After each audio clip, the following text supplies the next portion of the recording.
Glory, glory, glory in the beat. Glory, glory, glory in the beat, in the beat, in the beat, in the beat, in the beat. Locked in with the great I am. Pressure, I'm a man of man. Sliding foes like Jerusalem. These airways were. All right, well, welcome. This is the Glory in the Beat podcast. And if you're not familiar with us, Glory in the Beat is Akron's home for Christian hip hop and R&B. And we are your hosts for today. I'm Kelly, and this is Gio. Gio, yes. Who we got here today? Well, today we've got Mr. No Big Deal himself, Mr. President Dilly. Yeah. Mr. Renaissance. Super Yes, excited to sir. have you, man. Super excited to have you. Thank y'all for having me, man, for real. Absolutely, man. So, day going good so far? Yes, it's going good. Got some good coffee, so good start. Oh, that's wonderful. I can't drink coffee, man. That sends me straight to the bathroom. I can't. Oh, okay. I'll feel that. Yeah. Yeah. Cool. But yeah, so we'll go ahead and jump into some questions here and get this conversation flowing. Okay, dope. One of our goals here at Glory in the Beat is to really build a demand in the market for CHH, right? hmm And to kind of educate people on what the space is. That kind of comes with the territory. So for those who are tuning in who are unfamiliar, can you just give like a quick 2 minute blurb on who No Big Deal is? Yeah, for sure. So yeah, my artist name is nobigdyl. I am a rapper from the Nashville, Tennessee area. And yeah, I love Jesus. I love hip hop. Love music in general. Love creativity, pushing boundaries, really perfecting the craft, and expanding kind of going past what's expected, sonically and lyrically. I just like to create music that can serve as a soundtrack to people's lives, especially people who are living with a purpose, living for God, loving people well, that type of thing. Okay. Okay. hmm Awesome. That's dope. Yeah, we're big fans over this way. So, Mm-hmm. and this conversation was really exciting.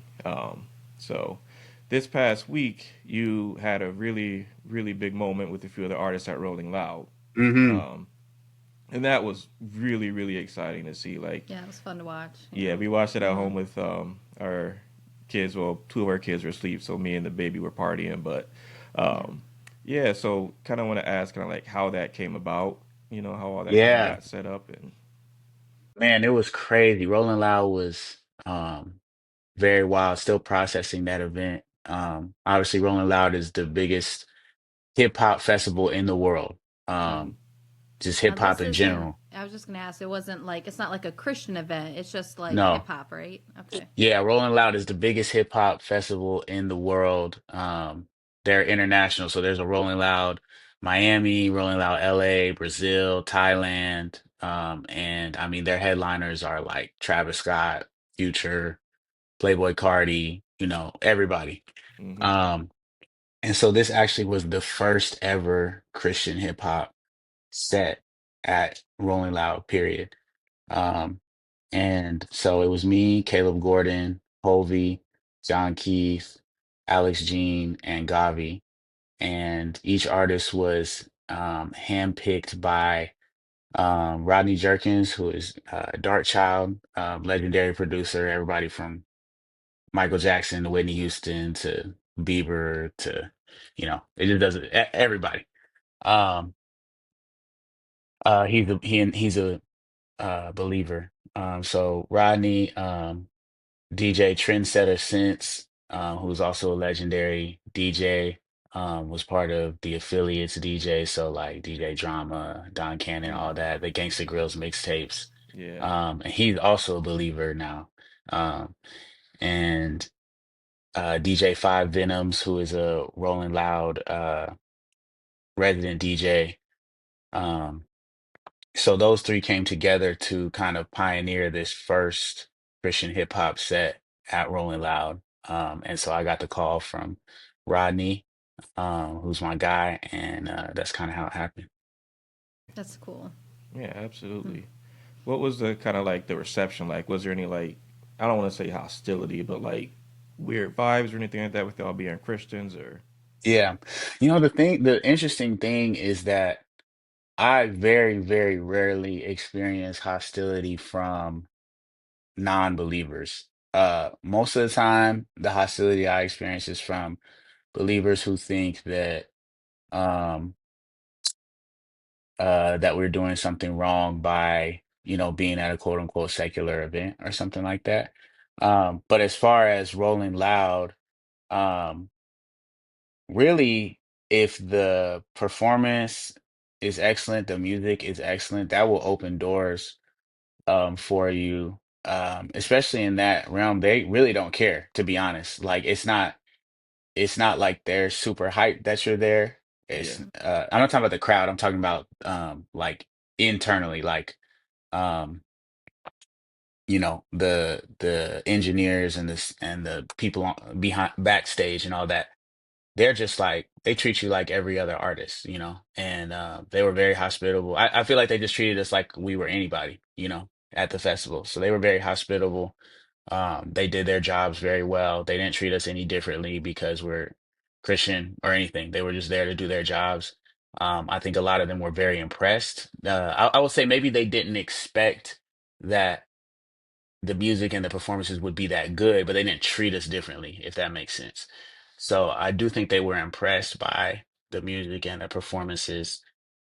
And then on the crowd front, the reception was incredible. I feel like there were some even miraculous things that were done, just in people's hearts those days. A little backstory: we were on main stage. We opened up main stage, and it was the day that Playboy Cardi's headlining, yeah, and also all of his kind of collective, his Opium Collective, performed that day. So Ken Carson, Destroy Lonely, Homicide Gang, Playboy Cardi, and so the fans of Rolling Loud were calling that Opium Sunday. So because everybody all of those artists kind of perform that day, and they're very they use a lot of like occultic imagery, a lot of upside down crosses, yeah, a lot of that type of stuff. And so their fan base and supporters will kind of like be wearing stuff like that, and face paint, upside down crosses, all that type of stuff, pentagrams, um and so since we were opening the stage and it was Opium Sunday, um, the people that were at our show were diehard Opium fans who were trying to get front row. See what I'm yeah, saying? Because the only people who would be there that early in the day are people who are trying to get front row. So that again, faces painted, upside down crosses, whatever. And the crazy thing is at the end of the set, there's video of it too.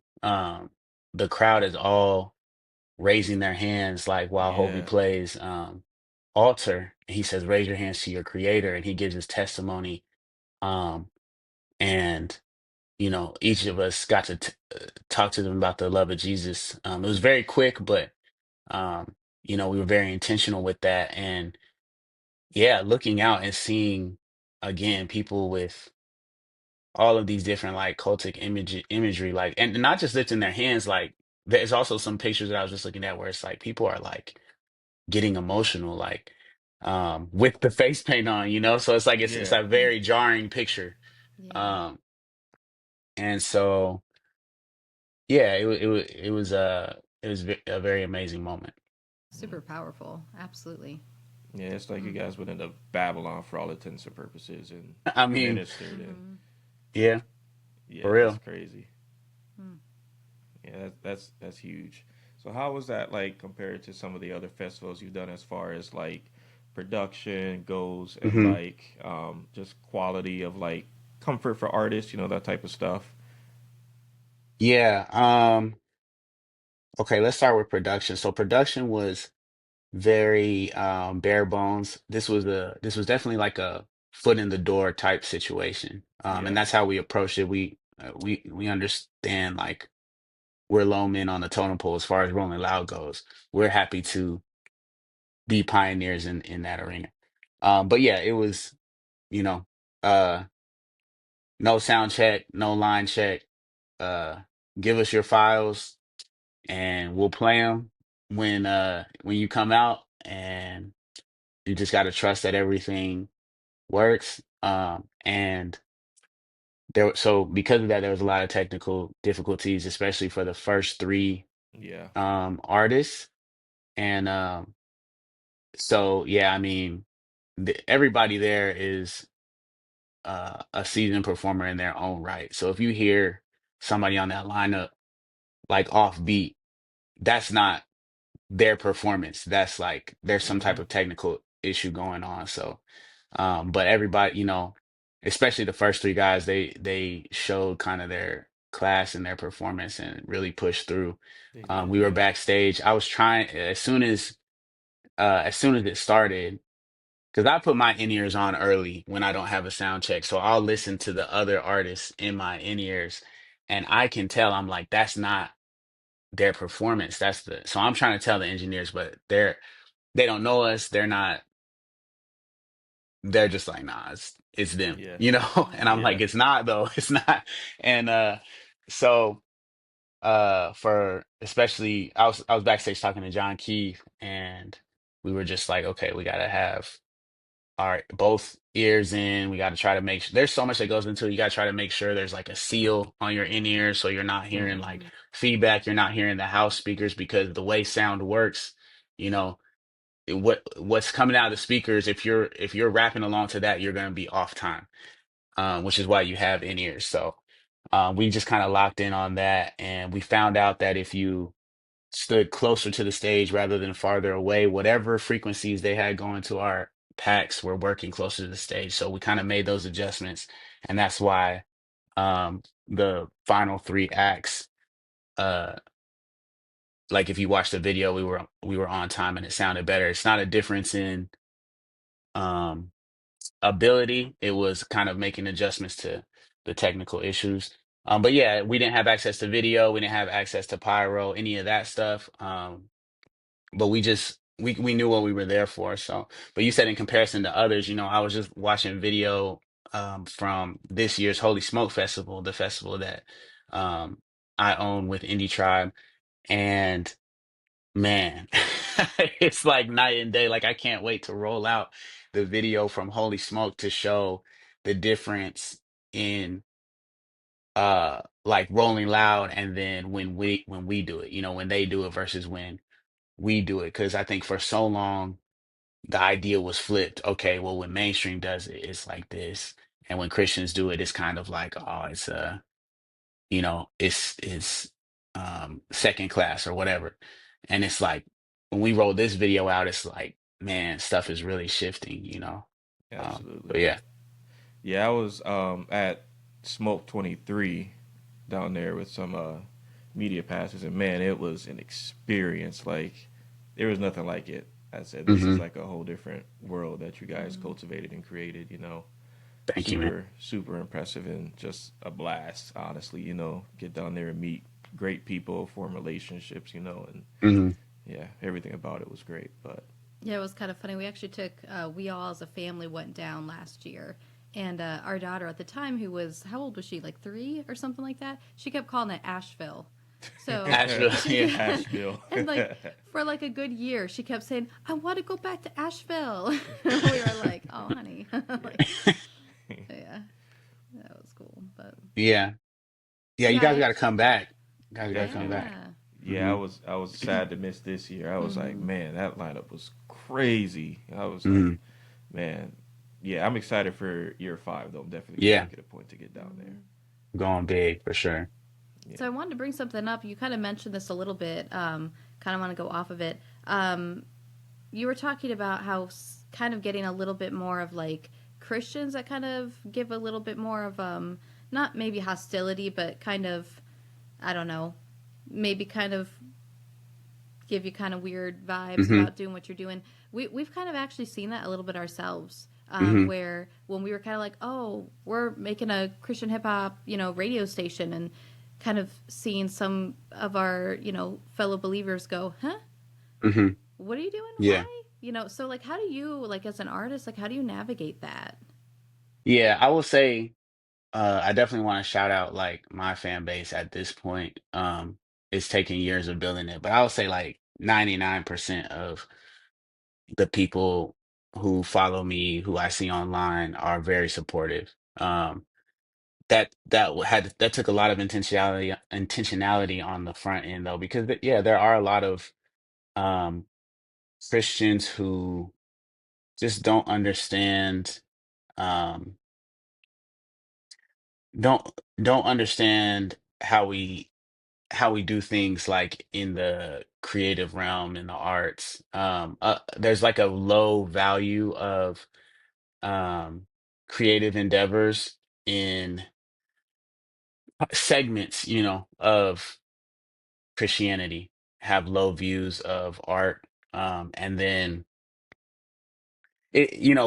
Christians, we're not a monolith, so it's like I can't talk about like, oh, Christians are this way because it's just different pockets of Christianity. But there's these certain pockets of Christianity, very low view of art, very low view of really in any endeavor that's not kind of like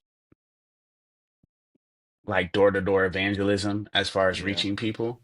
Yeah. Um, and there's just a lot of kind of misunderstanding and a lot of hypocrisy in the criticism itself. Um,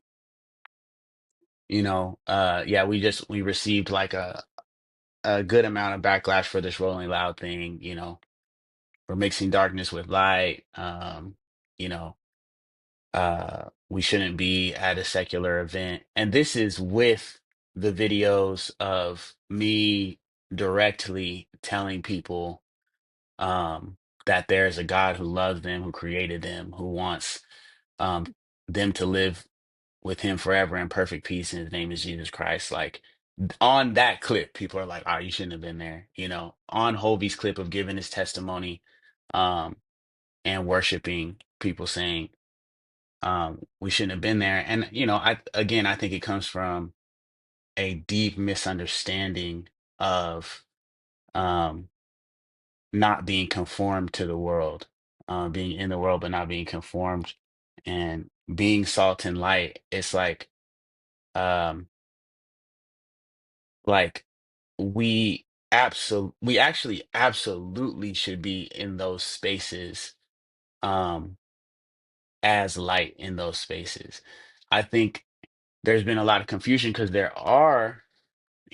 to be fair, there are a lot of Christians who use the excuse of being light to just do whatever they want, wherever they want, go wherever they Absolutely. want, and participate in whatever they want. And that's the difference.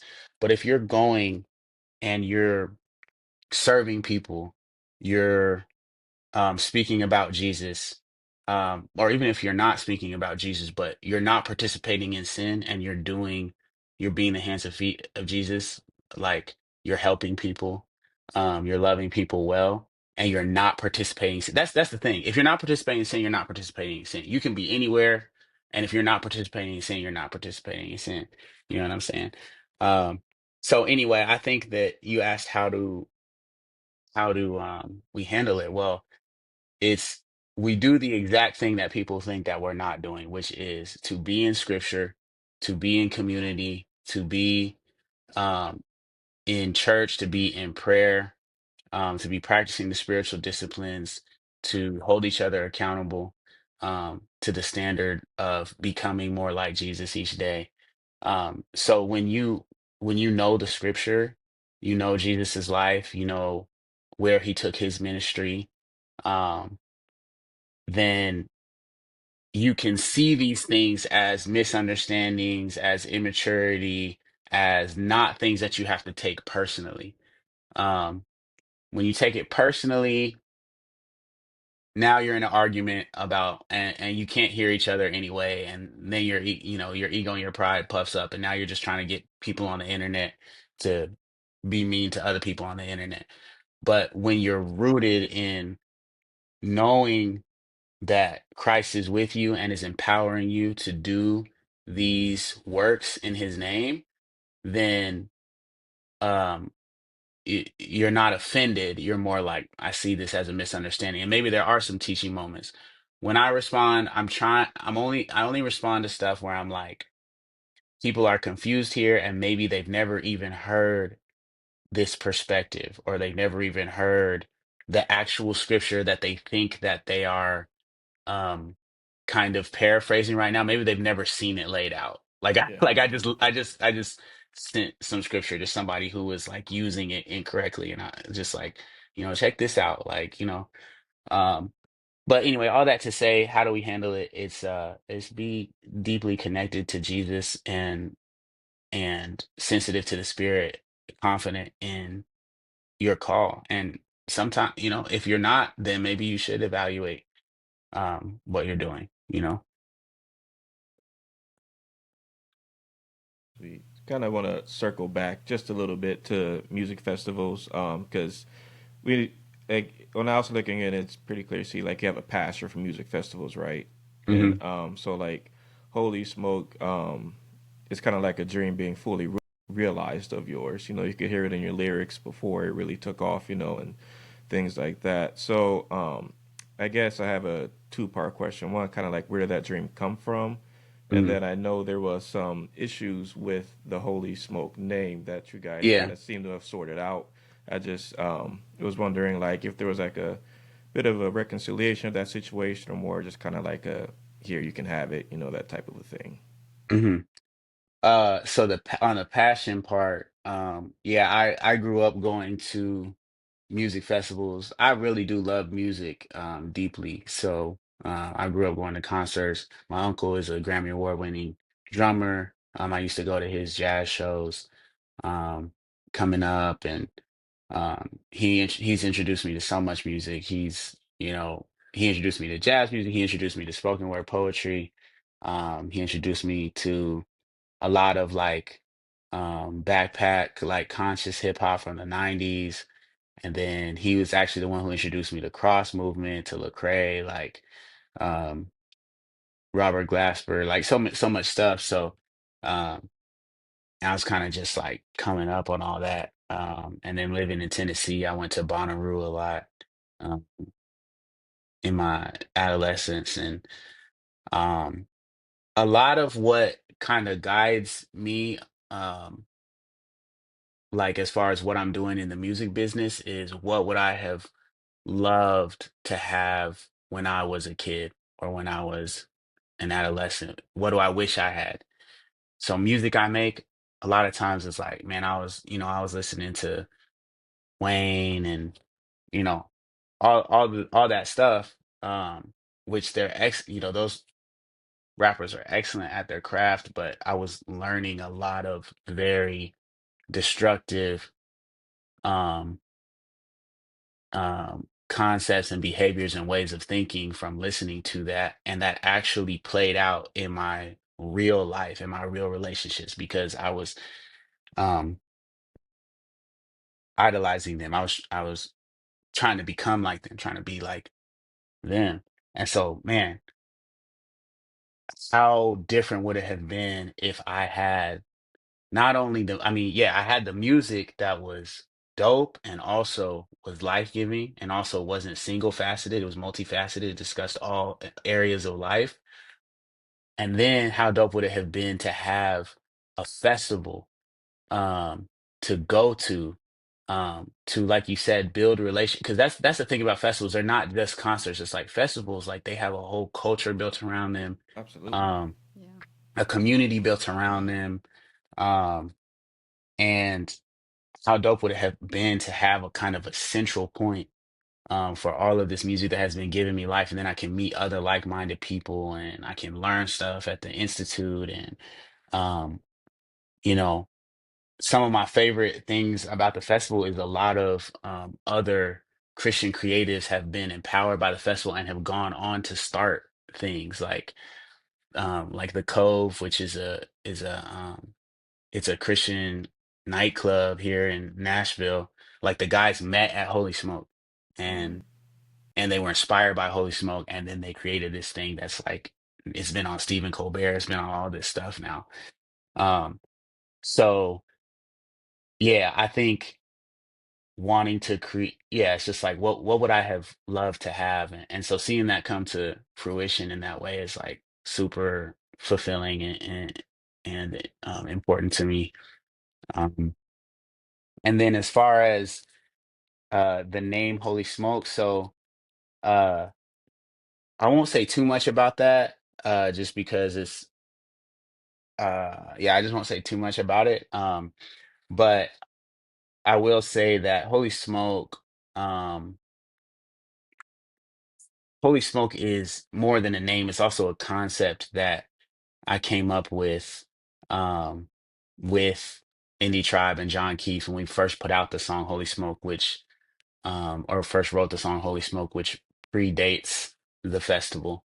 Um, and it was actually kind of built upon this sermon that my pastor did, where he was talking about this woman that I think she swam across, I think it was the English Channel. She swam across the English Channel. I think she was the first woman to do it.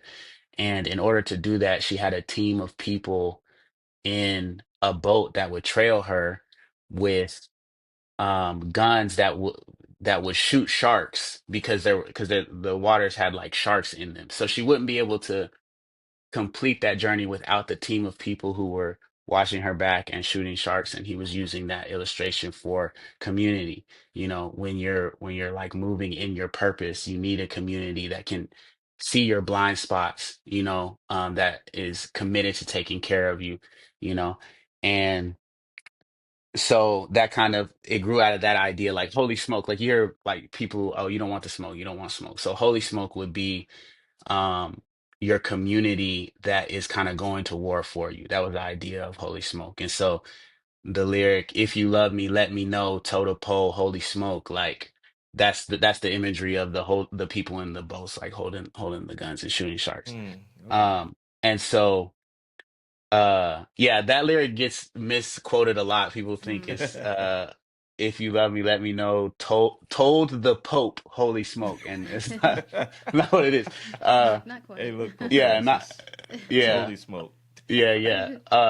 But anyway, all that to say, so this wasn't just a name, this wasn't just a cool brand, this was a concept that was really important to me specifically and really important to Indie Tribe. And so when we named the festival that, which Indie Tribe 100% named the festival that, um, we that was very important to us. We had business partners at the time, um, and they felt like we owned that name together. We disagreed. Smoke 23 was called Smoke 23 out of respect as we Hmm. moved the festival away from Atlanta and we moved it to Nashville. Um, we wanted to, that was the first year that we owned it 100% ourselves, was Smoke 23. And so it was more of respect and a statement of, look, we're going to change, we're not going to use that name this year. We're going to change the branding. Um, and to show that we're not using that to build the festival. Like these people are coming to the festival not because of the name. Like they're coming to the Okay. festival regardless of the name. So this is the show of we're not, you feel that way. We're trying to show that that's not why the people are coming. So for this year, let's just kind of agree to disagree. Boom. And then after that, after the festival is established and it's very obvious that people are coming for this community that we built up, we felt that it was time to move the name back to the original concept because it was so important. So um that's kind of that. Cool, cool. Yeah, that's great. So kind of like from an artist standpoint, like us as an organization, we really want to bring something like that to Akron, Hmm. like some years down the line, when we're able to pull something like that off. So like I know you've talked before about like festivals and like artists like being like treated with like quality, like Hmm. setups and stuff like that, and really being taken care of. So my next question would just kind of be like, how can we best take care of artists and like cultivate an experience that would be like ideal for you at something like a music festival? You know, like what is it Mm, that you guys look for to have a good experience and to walk away with a good taste in your mouth? hmm That is a really good question. Um, Man, there is definitely a lot that goes into it. I think that most artists,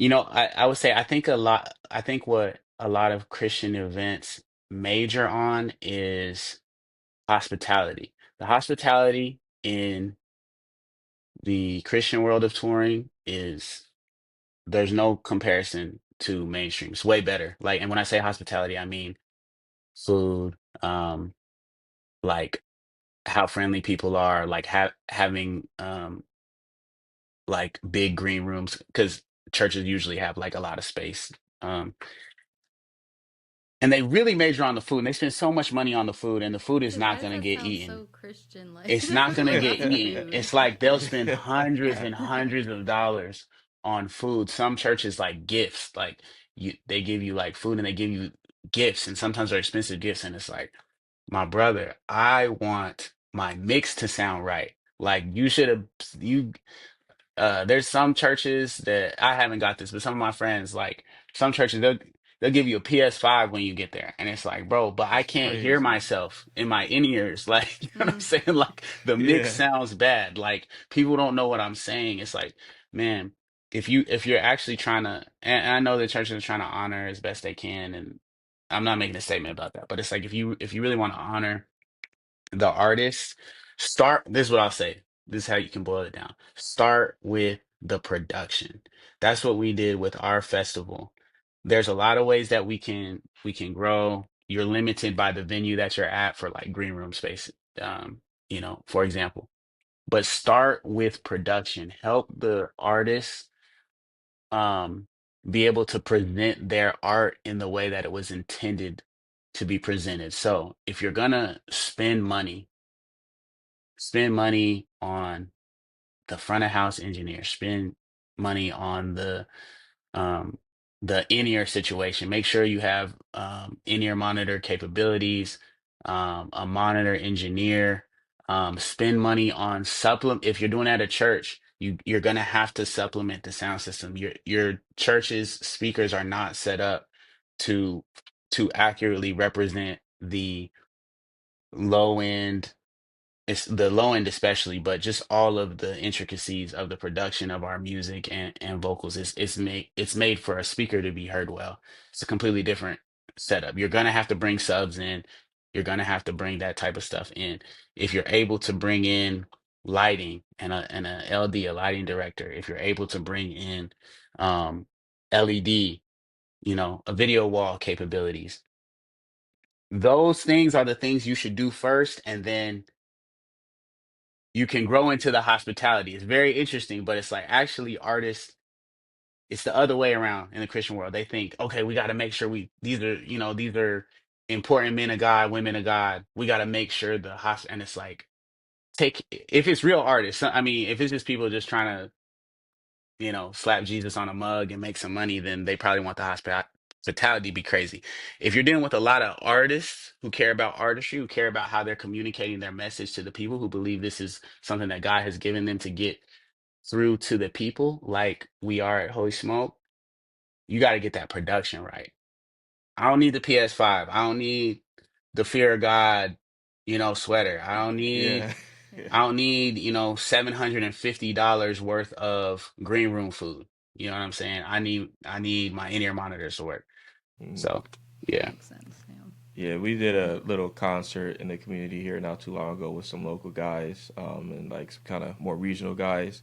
And me and her were beefing, bro, about the green room and like what to put in there, like food wise. Like she's like, "You're trying to do too much." And I'm like, He's "I over want to make a good he's over here impression." getting fried chicken for these guys, and I'm like, Yeah. bro, we don't need to do all that.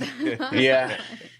I mean, and I don't know, maybe y'all gotta interview some other artists too, because maybe some other how I feel is like, man, if the production is right, man, I can overlook so much stuff.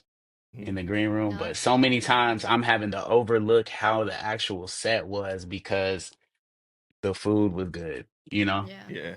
Well, especially if you're like there and you're like, I want to actually sound good. I want people to hear it. And you're like, I don't like my belly's full, but I don't like the way I sound. I'm Like, gonna eat regardless, but yeah, you exactly. know what I mean? Leave it here with Like, something. Yeah. I'm leaving here with something, bro. Like, yeah, exactly. Hmm. That So, makes sense. um, kind of want to switch gears a little bit and kind of talk about the year you've had with some of these projects you put out. So, like, I feel like we feel like a standard has really been set with like Renaissance and like your unplugged that you put out, you know. Hmm. And so like she and I sat down one day and kind of watched the documentary you had on YouTube with when you guys were making Renaissance with like you and 350 and Hmm. all those other guys. And it was very obvious that you guys take the artistry very serious, right? Um, Hmm. so I just kind of wanted to ask, kind of like, what does that writing process look like? Do you like write from a concept standpoint? Do you just Hmm. kind of see where the wind takes you, and kind of like what standards do you hold yourself to when you like determine what you want to put out versus what you want to throw away or maybe put on the Yeah, back burner? But Mhm. I'm a very concept forward artist. Concept content is key to me. Maybe even sometimes to a fault. That's just the type of artist that I am. Like, my writing process is very diverse. It can happen in a lot of different ways. But I'll say for the people we became for that album specifically, that the foundation for that album was about 5 years of various demos that I recorded to nothing, like a cappella, like either in my voice memos or to other production that I had, to YouTube beats, whatever, to kind of get the ideas and the concepts out. Especially songs like Didn't Cry, where it was about like grief that was written like in 2018. And so I brought kind of these lyrics, these concepts, some of these more defined demos to that writing camp and brought some of my favorite producers and friends. Um, and so we were kind of bringing those concepts to life. So nothing stayed on the original production that I wrote it to, and also a lot of what I wrote was just bits and pieces, and so it was like some of it was like collage work, some of it was from scratch, some of it was okay, when I wrote this, I was kind of hearing it this way, but what if we completely change the feeling um for the people we became, especially as we're starting to piece the album together and it's taking shape and there's like through line through lines start to kind of um materialize. That's when I start the cutting process, is um when I start to play with the sequencing of the songs and I start to see narratives and through lines um connecting. Then when something kind of sticks out and is like that doesn't really fit, then that's when I cut the song, and then that might go on some other project, or I might rework it, rework the production, whatever it is. But I like the album to have a strong narrative, or at least a strong through line. Um, but other than that, yeah, sometimes it's lyrics first, sometimes it's music first. A lot of my songs I record over different production and then rework it. Um, so yeah. so you mentioned "Didn't Cry," which was actually like my favorite on on the whole album, The Oh People We wow. Became. Yeah, and it's so underrated, when I hear people talk about the tracks on the album and stuff. I'm like, yo, that one is slept on. And I Hmm. think there's a element to it that really resonates with people who've experienced loss. Yeah. And especially people who have who had troubles with like processing and like kind of Hmm. working through it. So, can you talk about kind of like the process of like making music when you're like working through grief, Hmm. like if you write from that place at all, and kind of like what that looks like. Yeah, a lot of my music, think I remember there was a tweet that I read, man, it was a long time ago. I think it was Alex Medina, but I think Alex Medina was quoting somebody else. But it said, I write to know what I think. Mm, And that's kind of a really good summary for for my music. I think a lot of times um God is actually teaching me and tangibly caring for me through what he has me write.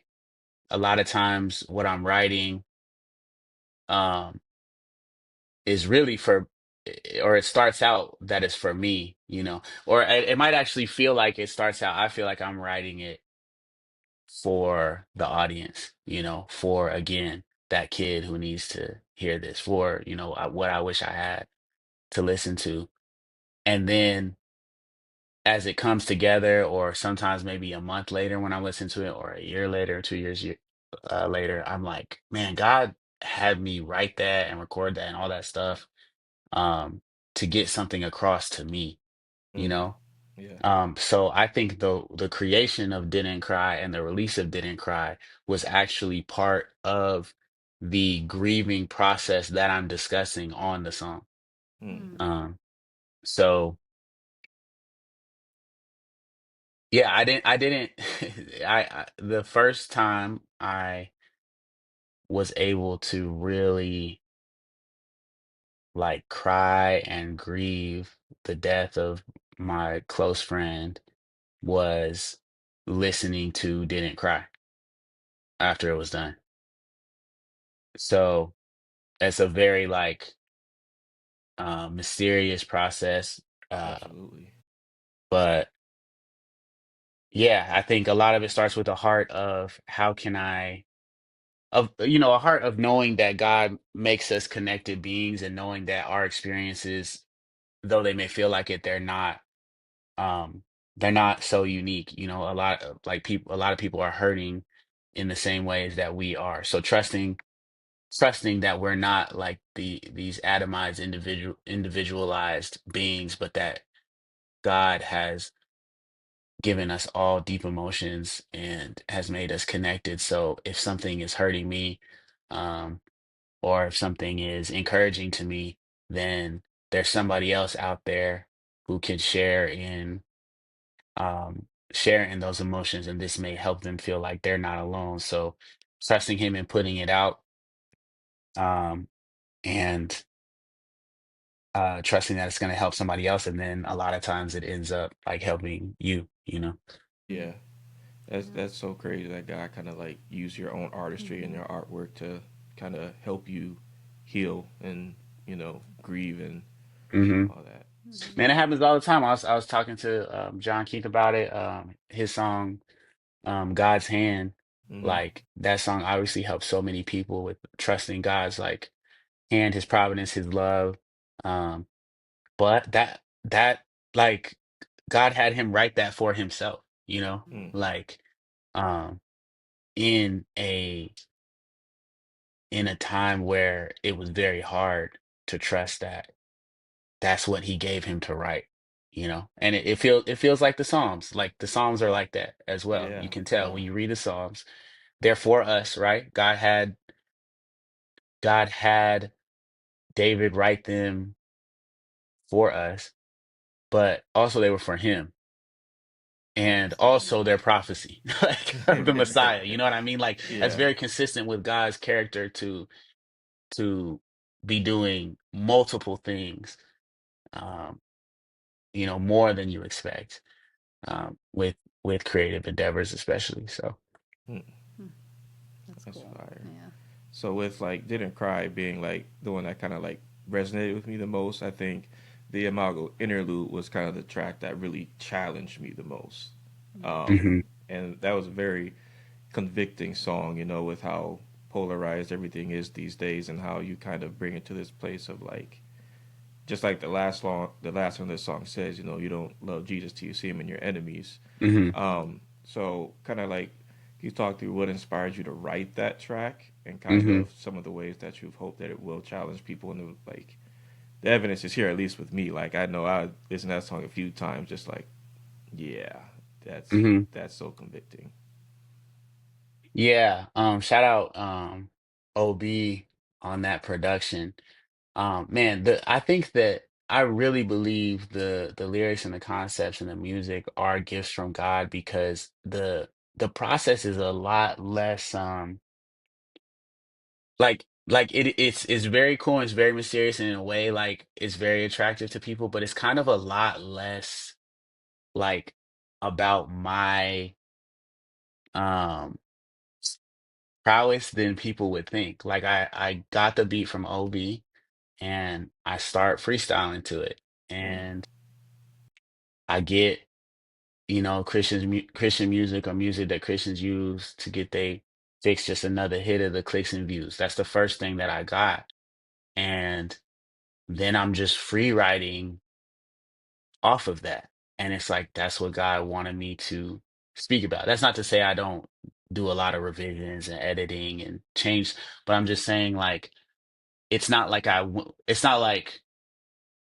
I said to OB, yo, send me some production for this idea that I have. You know what I yeah, mean? yeah, It's just what God brought out, but Imago is probably my favorite song off the album as well because it's a very challenging song, and I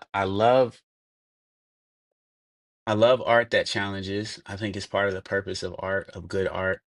And again, the song challenged me as well. So, there's been a lot of people who push back to that song. They don't like, you know, I saw him on the corner begging for some drugs and food regarding Jesus, hmm um, or there's different parts that they don't like.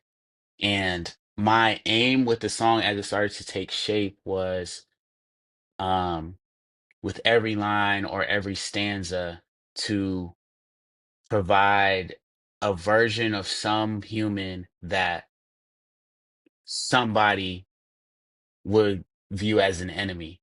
So right, I right, was trying to look like I was trying to give enough um visions of an enemy so that nobody could leave the song without one of the characters in there the listener has considered an enemy either at the time of listening or at some point in their life, even if the enemy was me. So the people that actually were mad at me, I was like, that was the purpose of the song. Like either you're gonna see an enemy in some of these characters, or you're gonna see me as an enemy for writing these characters, essentially, so that the last line is more potent. yeah, So that last line is gonna hit you. You consider me an enemy, you consider the homeless person who is dealing with addiction as an enemy. You consider one of the politicians or the preacher or the cop or the criminal, somebody in there, the Palestinian or the Jew, like the Ukrainian or the Russian. I didn't want anybody to get out of the song without experiencing an enemy, so that when you hear you don't know Jesus till you see him in your enemy. Now it's like that's potent to everybody who's heard the song. Um yeah, yeah. So, but and the thing of the message of the song is that we're all created in God's image. And though the image is marred by sin, we're not exact representations of him, um, because of sin. That's why we have to be covered in his righteousness, because if we were exact representations of him, we wouldn't have to be covered in his righteousness. We would just be righteous ourselves. But we have to be covered in his righteousness. But when we see every person that we encounter as created in the image of God, then we treat them differently. We move with empathy, we move with love, we move with care. Um, and pretty much every atrocity of the human race, the first thing that you have to do is convince yourself that the person is less than human. That's what's going to allow a Holocaust. That's what's going to allow a transatlantic slave trade. That's what's going to allow even you to just murder somebody. You have to devalue them as a human a little bit. And so I'm trying to make people value people more. Um, but yeah, yeah, I love that song. It's Yeah, powerful. yeah, that kind of reminded me of what was it that Pastor Jeff says? If you can categorize people, you can dehumanize people. Mm-hmm. Something Mm, along those lines. mhm. Yeah, yeah, that's our shout out to the good Reverend Jeffrey Bogue over here at our Mm-hmm. local church. But Hmm. yeah, yeah, that's powerful, man. Mm. So, Yeah, I read something one time. I'm gonna have to look into it more because I like this idea a lot, but I don't really have the quote. But it was about it was about like the great atrocities of the 20th century, like the Holocaust, and it was saying that it doesn't happen like that type of hate doesn't happen all at once. Like it's little by little. It's like, oh, these people are a nuisance, oh, they're bad citizens, oh, they are pests, oh, they are rats, oh, they are cockroaches, oh, they must be exterminated. Like it's like and that actually happened. It wasn't just it's very hard for a people group to go from, oh, you're my brother, you're just like me, to you must be exterminated. It's like year over year, little changes in how we view the people. Um, and then it also said hate and love, like when you do a hateful act towards a group of people or someone, then it's easier to do a more intense hateful act the next time and you actually hate them more, but love is the same way. So if you feel negatively about somebody, like you don't like them, you have some type of sinful view of them, but you do something kind to them, then you start to actually have a higher view of them. Not from anything that they did, but because mm, you did something kind to them. Even if they never change, you doing kind things to them changes your view of them, which is an incredible design, and it lines up with scripture, you know? Like to love your enemy. Like, I wonder why God is saying, to love your enemy. Or I wonder why God is saying if he takes your coat, then give him another one. Like maybe it's because that kindness transforms both of you. mm-hmm. Like, oh Yeah. wow, I treated him poorly and now he's being kind to me. Okay, for both people's hearts, that changes them. That makes you feel more empathy towards the person, more kindness towards the person, more godly love towards the person. And then the person is like, why is this person being kind to me? So anyway, little rabbit trail, but You're good. Yeah, we appreciate that rabbit trail. That's good stuff. Mm-hmm. Um, but yeah, before we wrap up, just want to ask you a couple more questions, mainly around like Indie Tribe. mhm, So I guess like I know you've talked about before, kind of like the early days of like the concept of Indie Tribe when you were in college and stuff like that. mhm, Um, and so I guess my question is kind of like Indie Tribe as we know it today, kind of like what went into the process of like extending invitations to like Jon Keith and Michael with, you and Mowgli kind of being like mhm. the two um, double triple OG members. Kind Don't of you like love females? how that kind Yeah, of went about. yeah, yeah. Indie Tribe was definitely again, it was like a concept. It was a concept in college of, you know, essentially we're in Middle Tennessee. There's so many musicians, so many creatives, like trying to get a buzz, trying to make noise. And so in college, and then in college, it's like you learn kind of the business, and everybody's kind of trying to practice business standards in college. And so it's like, if you're managing an artist, you're a sophomore, and you're managing your friend, you're like trying to take 10% from him. If you're a photographer, you're like, okay, here's my rates. And we were like, what if instead of doing that, where it's basically like, I'm going to charge you and then you're going to give that money right back to me because I'm going to charge you for this thing. And we're all in college trying to like Yeah. get a platform. What if we pool our resources together and kind of raise the tide for all ships? Like we'll be able to break through the noise because, um, we're using all of our talents for the good of everybody else. So in college, it was like multidisciplinary. It was musicians and photographers and videographers and graphic artists and everything. Like, um, and then after college, it kind of crystallized into um an actual like collective of recording artists.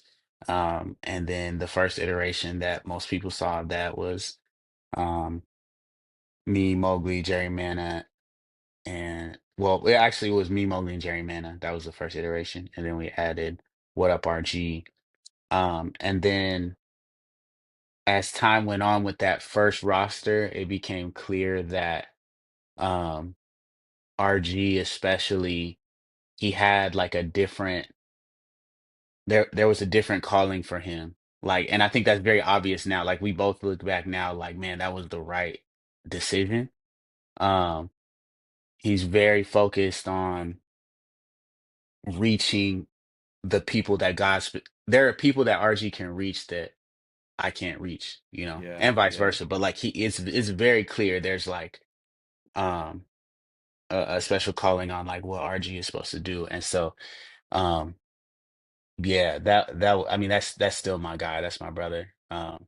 But yeah, but when he left, and also Jerry left to kind of pursue other things, yeah, that left that void where it was just me and Moby, and it's like, well, do we continue this with just us? Do we focus on just solo careers?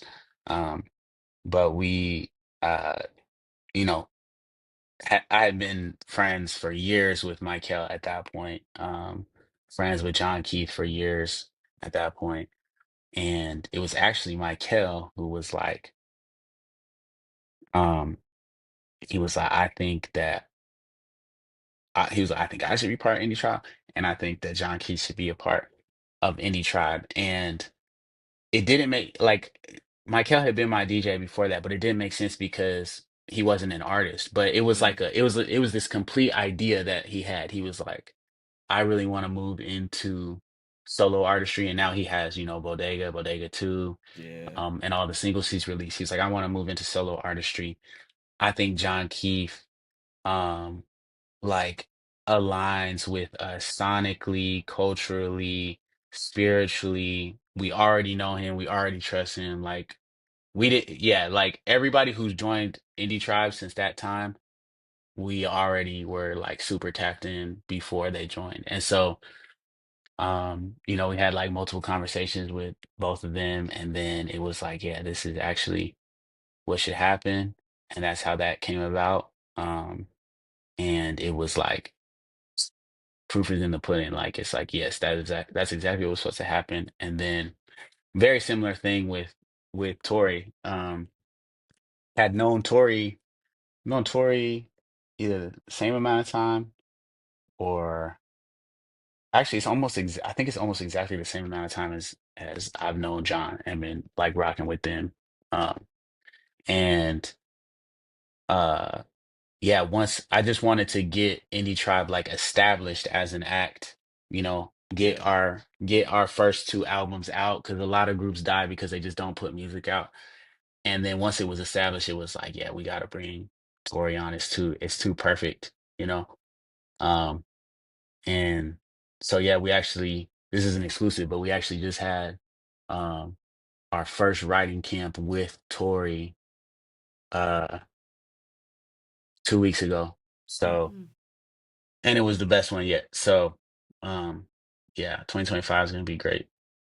bet. Yeah, we're excited, man. We're Mm-hmm. excited for all that. We love Indie Tribe. You know how like I was raised on like Kirk Franklin and Fred Hammond. I don't know what she Yeah, was raised on. Like what was it? Not that. Was it Beth Moore? Stop.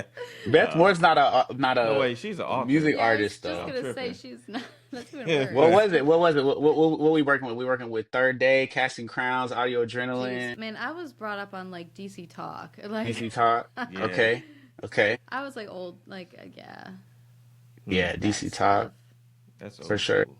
Mm-hmm. But yeah, that's kind of like how our That's kids like my being wife raised too. on. That's why I was like, hold on, Yeah. I wanna know because Yeah. Switchfoot and Reliant K and all that. Oh yeah. But Mm. Yeah, yeah, Reliant Yeah, that's K. right up her alley. She's a Yeah. big hmm fan. my wife Yeah. too. Yeah. But yeah, that was all that to say. Like that's how our kids are being raised on like indie tribe and you know Man, that's John Keith, crazy. Deal That was, and what was it that we were watching? It was some awards the Dove thing. Awards. Was it the Dove Awards? That Yeah, like our daughter started crying because you guys didn't win something. Like album she, of the year. yeah, it was album of the year. Yeah, She she was literally started shook, crying Wow. bro. and she ran out of the room. She goes, "Angie Tribe is supposed to win!" And like she was like Wow. so mad. Like Yeah. I was like, "Girl, it's okay." Like, That's actually so crazy to hear. yeah, That's wild. it Yeah, was That is funny.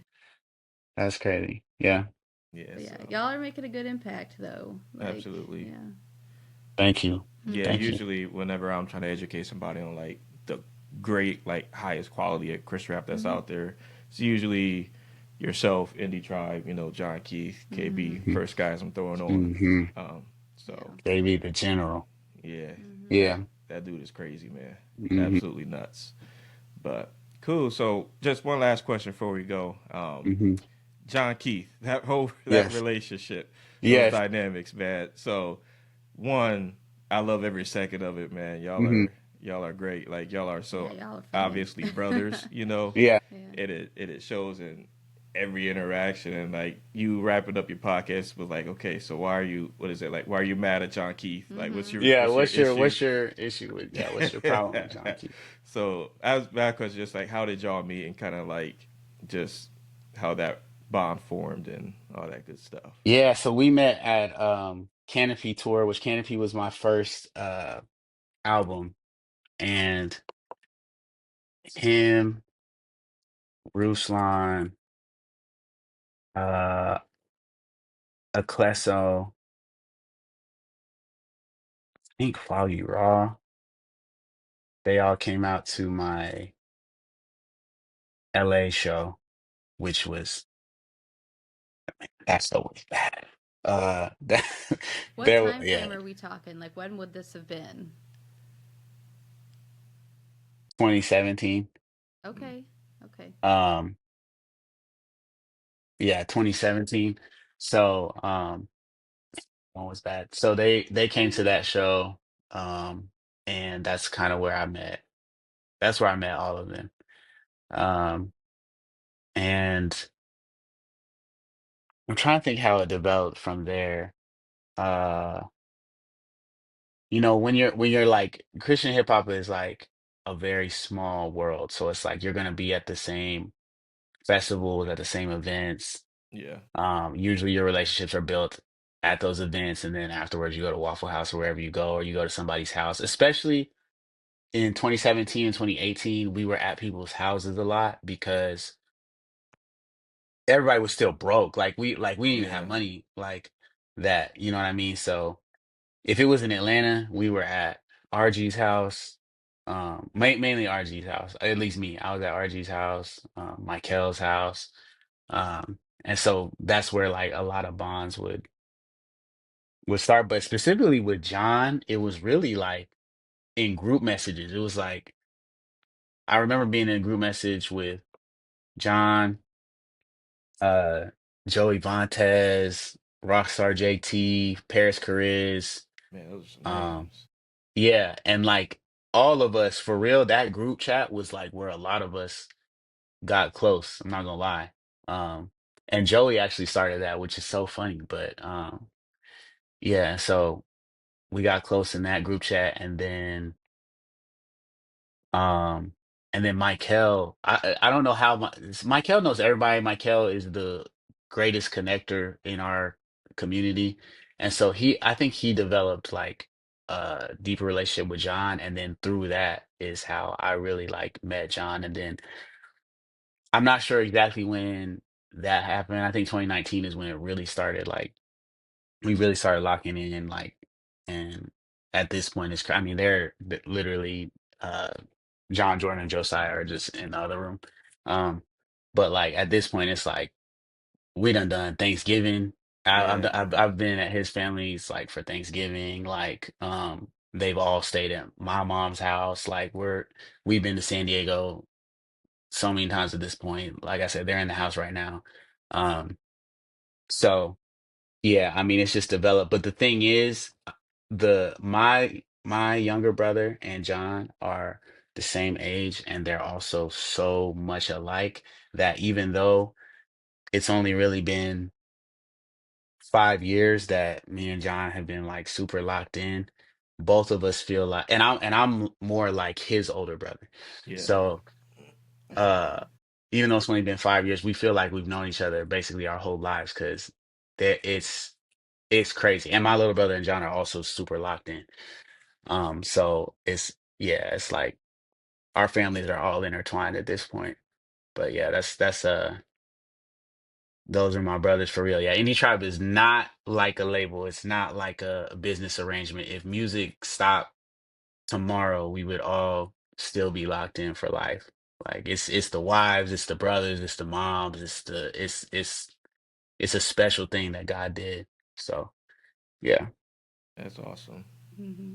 Yeah, it's been neat to kind of watch how you guys are really taking Mm-hmm. off, over the years. And um yeah, so we appreciate you taking the time to chat with us, Yeah. and hanging out and kind of answering some of those questions. But did you have anything more you wanted to say, ask, or anything like that before we wrap up? No, I think I'm good. Yeah. Anything you want to Yeah. leave us with? I just appreciate y'all, man. As the space expands, like we need more stuff like this. We need more media. For a long time, everybody wanted to be a artist, and so we weren't having like media coverage. We're not having podcasts. We're not having stuff like, Rap for the Kingdom or Proper XL, which I'm so grateful for. But as we expand, man, it cannot be um overstated how much this type of stuff actually grows niches into like bigger things, the reporting on it, the interviews and all that. So I just appreciate y'all. I appreciate y'all for having thoughtful questions and not just, I mean, I can tell y'all have like spent time with the music, like that you guys actually follow us, that you respect what we do. Um, and so yeah, I'm just grateful that you guys are doing this. Keep doing it. However I can support, let me know. But anyway, yeah, I just appreciate y'all. So I'm here to support however. Definitely. Yeah. Thank you. Thank you. Yeah, we appreciate it. And I agree with you. I mean, just to kind of go off of that real quick, but, you know, Gio has always loved, this style of music. And, when we talked about how it's not easily accessible for a lot of Hmm. people that don't know it and know how to search for it. And Hmm. so that has been, like you said, the media end of it. Like, Yes. we want to be able to support the artist and be able to give that platform. And so, that's why we have the radio station that we do have and why we are doing podcasts. And we're just trying to find ways to get you guys, the artists, out there to the Hmm. community to be able to spread God's word, Hmm. spread it out there. So, yeah, we're Yes. You glad to guys be keep here. going. Yeah, Keep going. Definitely will. Thank absolutely. you. Well, for people that are on our YouTube channel, make sure that you like and subscribe to us. And if you want to tune into our radio station, you can go to gloryinthebeat.org and you can find us there, download the app, and you can listen to us anywhere at any time. Yes, and make sure you guys check this man's music out if you're not familiar. Absolutely. Spotify, Apple, YouTube, all the good stuff. Just no big deal, all lowercase with a period at the end. You Yes, know, sir. Mm-hmm. yeah. So make sure y'all show him some love and support. And Mm-hmm. again, if you're not familiar, you're gonna be real happy about this discovery. So Yep. yeah, we are Glory in the Beat. This is the Glory in the Beat podcast. Thank you to our guests. Yes, No big thank you. deal. Again, I'm Gio and this is Kelly, and we'll see you guys later. Glory, glory in the beat. Glory, glory, glory in the beat, in the beat, in the beat, in the beat, in the beat. Locked in with the great I am.